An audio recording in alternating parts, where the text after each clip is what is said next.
Assalamualaikum warahmatullahi wabarakatuh. Terima kasih pada kesempatan ini saya Ahmad Mukram akan menjelaskan tentang bagaimana hukumnya tentang kenduri atau mendoakan orang yang sudah meninggal pada hari ke-7, hari ke-40, ke-100, 1 tahun, 2 tahun, dan hari yang ke-1000. Anda boleh menentukan, misalnya membaca surat Yasin setiap malam Jumat, membaca surat Ar-Rahman setiap malam Senin, bersedekah setiap pagi di hari Jumat, dan seterusnya, atau yang dikenal dengan Jum'ah berkah. Anda pun juga boleh mengucapkan doa-doa tertentu dalam hari-hari tertentu tersebut, termasuk di dalamnya Anda melakukan bacaan surat Yasin, zikir tahlil, serta doa-doa hari ke-7, hari ke-40, dan seterusnya dari kematian seseorang. Jika ada kalangan yang mengatakan bahwa penentuan hari-hari yang ada dalam tradisi Jawa, hari ke-7, ke-40, ke-100, dan seterusnya, itu berasal dari agama Hindu, itu jelas salah. Karena dengan hadis di atas kita diperbolehkan untuk menentukan waktu-waktu tertentu guna mengamalkan amalan yang baik. Berdasarkan hadis-hadis di atas yang disampaikan oleh Al-Hafidz Ibnu Hajar, maka hal itu diperbolehkan. Yang disebut boleh atau mubah adalah suatu yang jika dikerjakan tidak mendapat pahala dan tidak pula berdosa.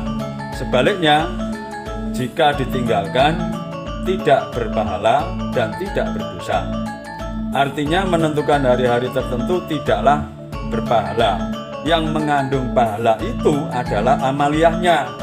Amaliyah yang dikerjakan di dalamnya hari-hari tersebut. Jadi menentukan hari-hari itu tidak ada pahalanya ataupun tidak berdosa.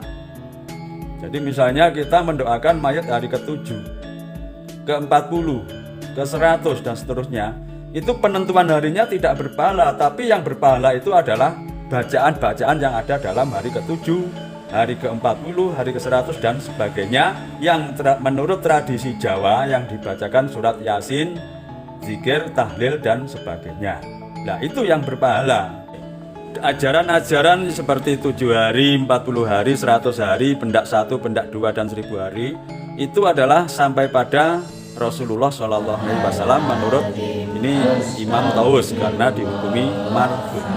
Nah, sedangkan Imam Suyuti juga mengatakan bahwa Imam Taus yang wafat pada tahun 110 Hijrah dikenal sebagai salah seorang generasi pertama ulama negeri Yaman yang dan pemuka para tabi'in yang sempat menjumpai 50 orang sahabat Nabi Shallallahu Alaihi Wasallam. Guru-guru Imam Taus adalah para sahabat Nabi Shallallahu Alaihi Wasallam. Ketika beliau mengatakan bahwa orang yang meninggal dunia diuji dalam kuburnya selama 7 hari, maka tentulah hal itu bukan hasil ijtihad sendiri, karena persoalan alam barzah adalah persoalan yang bersifat gaib yang tidak bisa diijtihadi. Nah, pengetahuan itu mestilah beliau dapatkan dari para gurunya yang berasal dari kalangan sahabat, dan para sahabat pun tidak akan mengetahui hal itu kecuali dari guru mereka, yakni Rasulullah Shallallahu Alaihi Wasallam. Hal ini sesuai dengan kaidah yang diakui para ulama, baik dari kalangan ahli usul maupun ahli hadis. Setiap riwayat seorang sahabat Nabi Shallallahu Alaihi Wasallam yang rawinya mimma la al majalah ar-raj'i fi, yang tidak bisa diijtihadi, artinya semisal alam barzah dan akhirat, maka itu hukumnya adalah marfu. Riwayat yang sampai pada Nabi Muhammad Shallallahu Alaihi Wasallam, tapi bukan mauquf. Jadi hukumnya itu bukan mauquf tapi marfu. Kalau mauquf itu adalah riwayat itu hanya terhenti sampai pada para sahabat saja.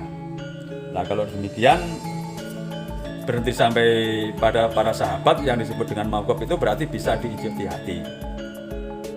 Yang juga perlu diingat bahwa tradisi bersedekah selama 7 hari berturut-turut dari hari kematian seseorang telah berlangsung di Makkah dan di Madinah sejak generasi sahabat hingga abad ke-9 Hijrah.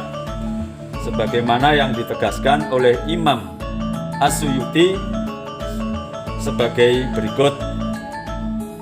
Kesunahan memberi sedekah makanan selama 7 hari merupakan perbuatan yang tetap berlaku hingga sekarang.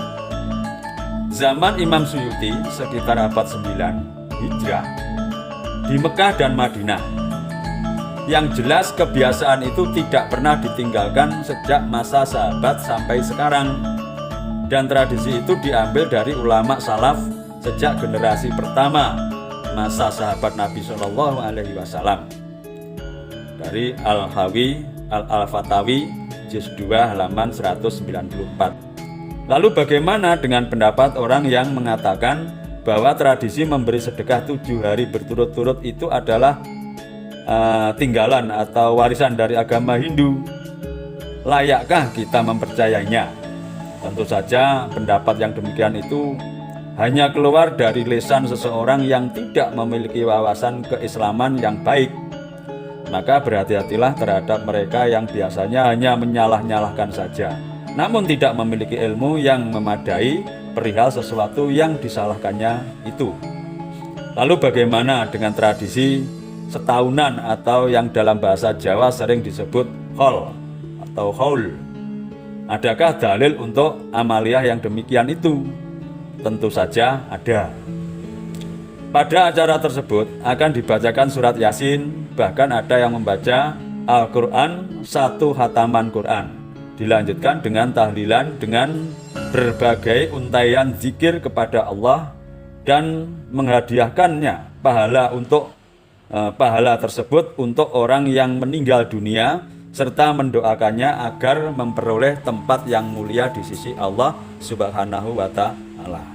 Nah, sebenarnya hadis Ibnu Umar radhiyallahu an yang disebutkan lebih awal sudah mencakup seluruh penentuan waktu dalam acara kenduri arwah, baik yang dilakukan hari ke-7, ke-40, 100, setahun dan seterusnya. Ya, demikian dari saya. Assalamualaikum warahmatullahi wabarakatuh.